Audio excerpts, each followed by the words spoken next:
एक बार देवर्षि नारद जी बैकुंठ धाम गए। वहां उन्होंने भगवान विष्णु का नमन किया। नारद ने श्री हरि से कहा, प्रभु, पृथ्वी पर अब आपका प्रभाव कम हो रहा है। धर्म पर चलने वाले को कोई अच्छा फल नहीं मिल रहा है। जो पाप कर रहा है उनका भला हो रहा है। तब श्री हरि ने कहा, ऐसा नहीं है देवर्षि, जो भी हो रहा है सब नियति के जरिए हो रहा है। नारद बोले, मैं तो देखकर आ रहा हूँ, पापियों को अच्छा फल मिल रहा है और भला करने वाले, धर्म के रास्ते पर चलने वाले लोग को बुरा फल मिल रहा है। भगवान ने कहा, कोई ऐसी घटना बताओ। तब नारद जी ने कहा, अभी मैं एक जंगल से आ रहा था। वहाँ एक गाय दलदल में फंसी हुई थी। कोई उसे बचाने वाला नहीं था। तभी एक चोर उधर से गुजरा, गाय को फंसा हुआ देखकर भी नहीं रुका। वह उस पर पैर रख कर दलदल लांघ कर निकल गया। आगे जाकर चोर को सोने की मोहरों से भरी एक थैली मिली। थोड़ी देर बाद वहाँ से एक वृद्ध साधु गुजरा। उसने उस गाय को बचाने की पूरी कोशिश की,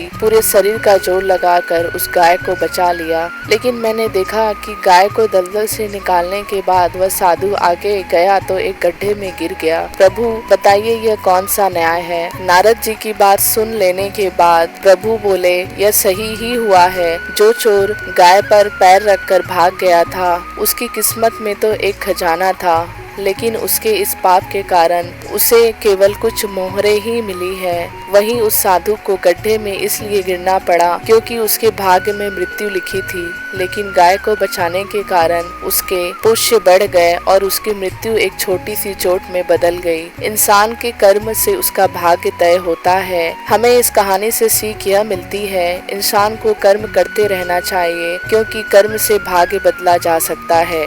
धन्यवाद।